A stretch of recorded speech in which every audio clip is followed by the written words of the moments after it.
with Iran is a very bad deal. মধ্যপ্রাচ্যে চলমান যুদ্ধের উত্তাপের মধ্যেই এবার গভীর রাজনৈতিক সংকটে ইসরায়েল। দেশের অভ্যন্তরে বাড়তে থাকা বিক্ষোভের মাঝেই আরও বড় ধাক্কা এসেছে প্রধানমন্ত্রী বেনিয়ামিন নেতানিয়াহুর। যুক্তরাষ্ট্র, কানাডা সহ 5টি পশ্চিমা দেশের নিষেধাজ্ঞাও জারি হয়েছে দেশটির উপর। এতে নেতানিয়াহুর অবস্থান আরও দুর্বল হয়ে পড়েছে। তাহলে কি পতনের মুখে বিশ্বের এই বড় মোড়ল? গত 2 বছরের যুদ্ধে বিধ্বস্ত ইসরায়েল, গাজায় একক সিদ্ধান্তে চালানো হামলা, দেশে বাড়তে থাকা দুর্নীতি এবং প্রশাসনিক অস্থিরতার অভিযোগে নেতানিয়াহু আগে থেকেই সমালোচিত। এবার তার দলেই বড় ধরনের ফাটল দেখা দিয়েছে, যা নেতানিয়াহুর গদি টিকিয়ে রাখার লড়াইয়ে বড় এক ধাক্কা। ইতোমধ্যে বিরোধী দলগুলো নেতানিয়াহুর পদত্যাগ এবং পার্লামেন্টে বিলুপ্ত করে নতুন নির্বাচনের দাবি তুলেছে।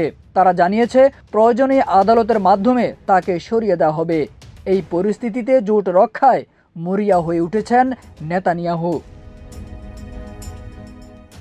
প্রধানমন্ত্রী তো টিকিয়ে রাখতে অসুস্থতার অভিনয় করছেন নেতানিয়াহু এবং নানা ইস্যু তুলে মূল আলোচনাকে বিলম্বিত করার চেষ্টা করছেন বলে অভিযোগ উঠেছে।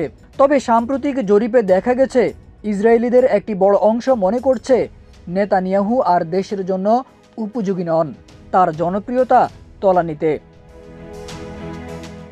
বিরোধীদের দাবি, গাজার যুদ্ধে হাজার হাজার নিরীহ মানুষের প্রাণ ঝরিয়ে নেতানিয়াহু তার রাজনৈতিক অস্তিত্ব রক্ষার অপচেষ্টা করেছেন। অন্যদিকে প্রতিদিনই ইসরায়েলের ভেতরে প্রবেশ করছে রকেট, ড্রোন ও ক্ষেপণাস্ত্র, যা প্রতিহত করতে ব্যর্থ হচ্ছে ইসরায়েলি বাহিনী। এর আগে আন্তর্জাতিক অপরাধ আদালত নেতানিয়াহুর বিরুদ্ধে যুদ্ধ অপরাধের অভিযোগে নিষেধাজ্ঞা জারি করেছিল। এবার পশ্চিমা বিশ্বের নতুন নিষেধাজ্ঞায় তার সরকারের আন্তর্জাতিক অবস্থান আরও দুর্বল হয়ে পড়েছে। সাধারণ মানুষ থেকে শুরু করে সেনাবাহিনীর সদস্যরা ভবিষ্যৎ নিয়ে উদ্বিগ্ন। ইসরায়েলি ভূখণ্ডে প্রতিদিনই চলছে সুরক্ষা ঘাটতি, নিরাপত্তা নেই রাজধানী, সীমান্ত কিংবা সামরিক ঘাঁটিতেও। যুদ্ধের পাশাপাশি অর্থনীতিও মুখ থুবড়ে পড়েছে। অর্থনৈতিকভাবে অচল হয়ে পড়েছে পুরো দেশ। নানা হামলা, রাজনৈতিক অনিশ্চয়তা ও অর্থনৈতিক টানাপোড়েনে ইসরায়েল এখন এক প্রকার গৃহযুদ্ধের দ্বার প্রান্তে।